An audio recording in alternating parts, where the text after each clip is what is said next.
Welcome to another episode of War Hero to Superhero, helping military veterans and first responders around the world now making their lives thrive from the bedroom to the boardroom. I am one of your hosts, Daniel Faust. It's been such an exciting Friday. We're even having people join us everywhere around the world, even people trying to go join the stream. So you can join the stream best from Facebook, from YouTube, from Twitch, and from Periscope. So if you have the direct link to the back office, we'd love to interview enough of time, but we're focusing on interviewing Cynthia today. Cynthia comes from Canada, first international on our stage, coming from the Royal Canadian Mounted Police, which is an amazing feat in my eyes. For 25 years, I couldn't even last 2.5 seconds in Canada because it's just too cold for me. I'm an Arizona native now. So we're going to bring her in. She's going to share her story. And as you bring in the comments, we'll bring in and answer the questions at the end. If you want to uplift Cynthia when the comments coming in, I'll bring them in. But thank you for going over and joining. This thing is booming. So let's go bring in the person that's bringing the numbers up and bringing the story is Cynthia. Let's bring her in. Hey, Cynthia, thanks for joining. Hey, Daniel. Thank you for having me. Yeah, numbers are booming. Wow, I'm going to hit triple digits by the end of the day. This is amazing. So, but it's about you. So we're going to uplift your story. We want to hear your war hero story, how long you served in the police force, when you got out, and actually how was it? Because for each transition, no matter if it's first responder, military, or veteran, there's always a transition story. So we'd love to hear it. Yeah, well, I was a member of the Royal Canadian Mounted Police for 25 and a half years. I'm originally from the East Coast of Canada, a small city, and went to the University of New Brunswick, got a degree in sociology. And when I was done, I decided to join the RCMP, and that would have been back in 1985.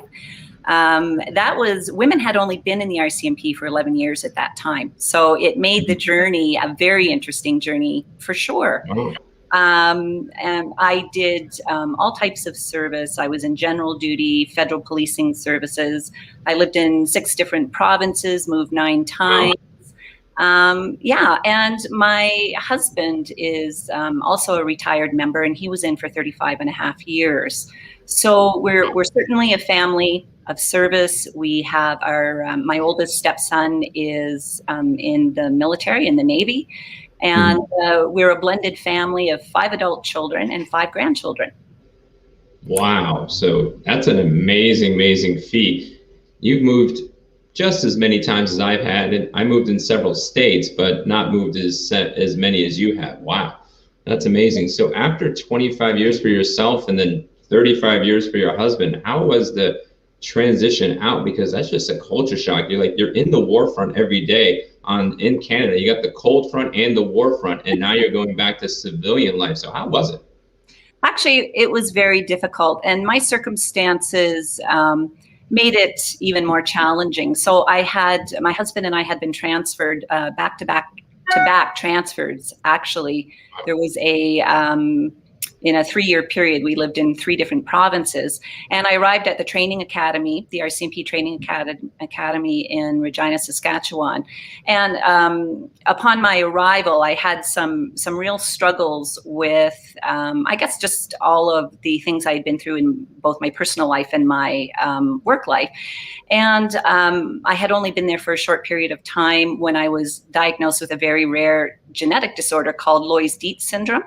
And I ended up having to have open heart surgery as a result of that. After that, I was never able to go back to work. There was no position available for me. So even though I had 25 years service, I was eligible for retirement, I still had not planned on retiring.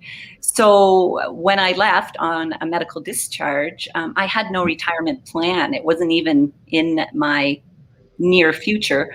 And I really had no idea what I was getting myself into. So I found myself alone. I found myself, I had no sense of purpose. I spent my life serving.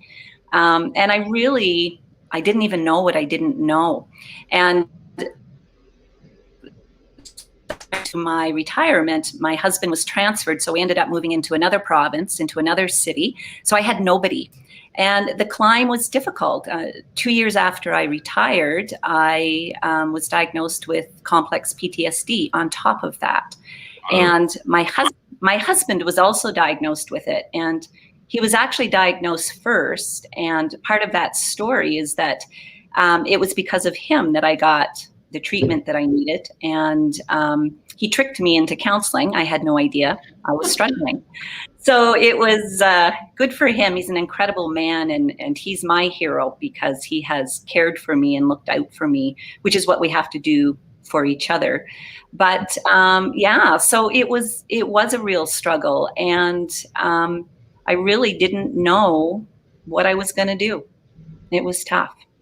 Wow. Yeah, that's like you had heart and mind going like on the fritz on a regular basis. And then at least with the military, like in the American military, we have our veteran resources, but when it comes to first responders in the US and first responders in Canada, at least what we're learning right now, it's like, it just seems I am alone and everybody else sees the world differently. Like civilians are like this and you're like, oh, you're a civilian, but you're on a war front every single day. Your life is on the line every single day when you're part of the police and then the EMS and everything else. And then you come out and now you got to respond differently, but we only know how to react differently. So how did you go over and transform from war hero to superhero? Like you're amazing, you're doing mental health and everything else. And it's like, how did you get to that point? Because for me, I probably would have been wrecked and just probably stayed there. Well, and yeah, it was very difficult. And I like the point that you brought up about just because you get out of the service, it doesn't mean you stop being who you are. You know, I may not be an active police officer anymore, but I still think that way. I still function that way. It's like a doctor who retires. Just because they retired, it doesn't mean that they still don't have the skill sets and the responses that we've been trained to hold. So that was part of the difficult journey that I had. What I did was I went to the Operational Stress Injury Clinic here in Calgary, Alberta, and where they treat military and RCMP officers because we were both federal organizations. And it was through the therapy at the clinic that I started to change how I was looking at things. And I have a saying that I tell myself when I struggle with things, which is when you change the way you look at things, the things you look at change. And I know most people have probably heard that before, but it's a very valid approach to things. So I was working hard on healing, and I had an opportunity to speak and was asked to speak at the First Responder Suicide Awareness Conference here in Calgary in 2019. And I spoke to over 800 people at that conference. And what I realized was that people are looking for validation and they're looking for hope.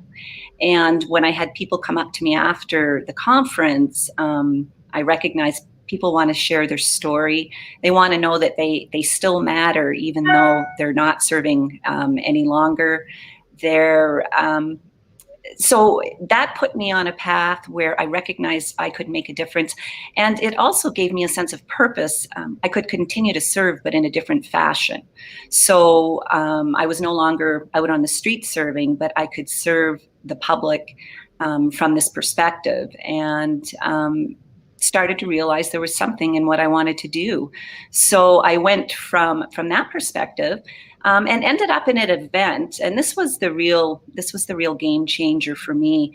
I was at an event and was speaking with somebody who knew that I was a retired police officer, and before she knew anything about my background or what had gone on, the comment that was made was, "How do you weed out the weak ones?" So I sat back and I was, what are you thinking? What is she talking about? So I said to her, What do you mean by that? She said, well, the ones that can't do the job. So I was one of those weak ones. I was one of those people that struggled. And it explained to me the level and the lack of education that people have surrounding mental health and mental wellness and mental illness. And I was absolutely dumbfounded by it. However, always trying to find a silver lining, it really gave me the incentive to get out there and say, hey, I need to share my story. I need people to understand, as a first responder, who knows how you're going to respond when you come into an accident scene and you see terrible things. Like, nobody knows ahead of time what your response is going to be or how much you're supposed to be able to carry. And we're so used to looking after everybody else that we never think about looking after ourselves. And also historically, all of our organizations, I don't think we ever really put a value on mental health, not because anybody didn't want to, we just didn't understand the importance of it, which we're all starting to learn, and we're starting to have those conversations. So I didn't know, and for someone to form that judgment in this day and age, I was really blown away by it. So that really became my incentive to push me to do what I'm doing. Yeah, that's huge. That same thing happened to me a few years ago about how they challenged me and they said I should have got out of the military and started a $10 to $15 job, and I broke my back at the time. And I'm like, that was my moment too, to do what I went over and did. And that's huge. It's like, we need to rewrite the script. Like, I used to work in mental health for 2.5 years, and you're coming in and you're a mental war hero each and every day coming into that. And if you're in that struggle now, it's like, how you can't just go weed out the bad ones. You go over and you uplift those people that are struggling so they become the good ones once again. Well, that's exactly right. And it's trying to change the vocabulary, the discussion, the dialogue about, and it was a question I had about myself when I was first diagnosed with PTSD. I thought I was weak. I thought I had failed everybody, my colleagues, the organization, my family. And what I didn't recognize is it's a sign of strength. It's a sign that you've persevered. You've been through so much. And if we don't start changing the dialogue about what mental illness truly means, it means you lived. It means you're human. It means that you've suffered. And everybody has suffered. Everybody in life has suffered to some degree. The biggest thing is not suffering in silence. Mental health doesn't get better in silence. We need to have discussions and dialogue, and we need to reach out to people. And we need to let the people know that are struggling, and for myself, the focus being military and first responders, that, you're normal. This is normal. You're okay. You can do this. And when you transition out, yes, things change, but we can all find another way to do something. That's what made us so good at our jobs in the first place. So if you take the military, you take first responders, police, fire, we all have to think outside the box to do our jobs well. Well, it's no different when we transition out. It's taking that same mindset, reminding ourselves that, we started our job brand new when we really didn't know a lot about it, and we worked our way through it over many years. So we need to find ways to reestablish ourselves. And the way that I can help, the way I can use all those experiences that I went through, is by having those conversations and sharing my story and my struggles, just to let other people know, hey, you're no different than me. You know what? We can pick ourselves up and get knocked down and then pick ourselves up again, and we can do it over and over. And we don't give up. And that's what makes us good in the military and in the fire department and the police and anybody who serves the public. And that's really cool. So you've gone over and learned a lot of these lessons. Now, how are you helping others to transform? Seeing your website, where your focus is in that. But let's say I'm a first responder in Canada, or I'm a military person in Canada, and I'm having this mental health struggle. How can you go over and help me transform? Well, it's by getting my message out and sharing my story. So the first thing I want people to understand is that there is hope. There is hope. There is a way, and that you can make it through this. And one of the most important steps in doing so is by reaching out and connecting with people. We can't do this alone. And we need the support of people who have the training and the expertise in these types of struggles. And sometimes it's just that person who has been through it. And on my website, I am not a counselor or a therapist, but I am somebody who has been through a lot, and I can have a conversation with you, and you can have a safe place to talk, and I can validate what you're going through and what you're going through, and together we can do this. So the more communication, the more conversations we have, the more places like you, Daniel, that put this conversation out there, the more we can help our veterans, military any first responder understand that, yeah, it's going to probably be a difficult journey, but you can do it, and you don't have to do it alone. And there are resources, and there are people that just want to help you through it. So that's my purpose. I just really want to give hope and let people know you can do it. That's really awesome to hear. And I'd love to hear, like, what is the 3 superhero tactics that you go over and share when a client goes over and connects with you, or you're in a seminar, or you're in a workshop, or even if you're doing a podcast? What is like the 3 main things that you want to deliver to that person that they can go over and connect with, resonate, and actually equip, instead of them figuring out on their own? Yeah, well, I want them to know, first and foremost, that they're not alone. They are not unique to their struggle, that there's lots of other people out there. I want them to understand they have to have self-compassion and self-care. We look after everybody else, and it's time to look after ourselves. And we really don't know how to do it. So self-compassion, self-care, reaching out, connecting, understanding that asking for help is a strength. It's not a weakness. It just says, I've been through a lot and I need support. And if you remind yourself every day that you have every right to get that help that you gave to everybody else, then you can change the way you look at things and understand that the things that you need are people and connection and community. That's really huge. So how are you doing that now, especially now whether we're in this pre, post, mid, I don't even know what to call it, COVID world, but how are you doing that today compared to what you did in 2019? How are you interacting with these people today to bring those superhero tactics forward? Well, it's exactly what I'm doing with you here today. It's learning how to get my message out. And I'm new to this, you know. I can be very upfront with everybody. I'm nervous. I'm not sure how the right way is to do it. And it's funny because when you come from a first responder world or a military world, we look for perfection, right? The pressure for perfection is huge. That doesn't leave us when we come out of the service. So the biggest thing that I've been doing is I'm being kind to myself. I'm getting the support from my husband and my family, and reaching out and connecting with people and having conversations. And I learned very quickly, Daniel, even those one-on-one conversations that I had with people, is that they absolutely, I've had people write back to me to say that 20 minutes of time that you spent with me having that conversation changed everything for me, because all of a sudden it was like, you know what, I am worth it. My struggles are valid, and I can do this.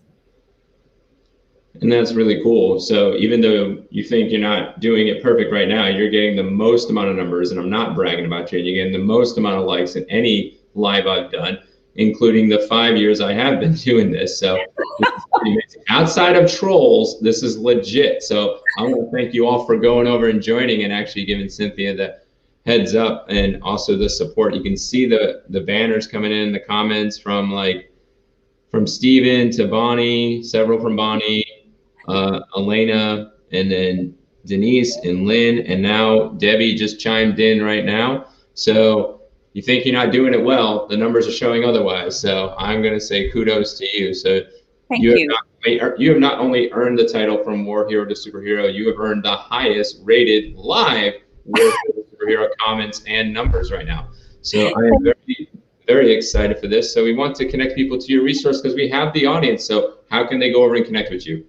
So my website, CynthiaHamiltonUrquhart.com, is a place where you can go visit, feel safe, look into all aspects of what your potential struggles may be. Reach out to me through that. On Facebook, it's again, CynthiaHamiltonUrquhart.com. Same thing with my Instagram account, just keeping it easy. And please come and join. And I'm starting up my blog again, and I really will be providing mental health tips on day-to-day life. Like I said, I'm not a therapist, I'm not a counselor, but I'm just putting things out there that can actually help you feel like you're going to be okay, and just feel like you have a place to go and that you're not.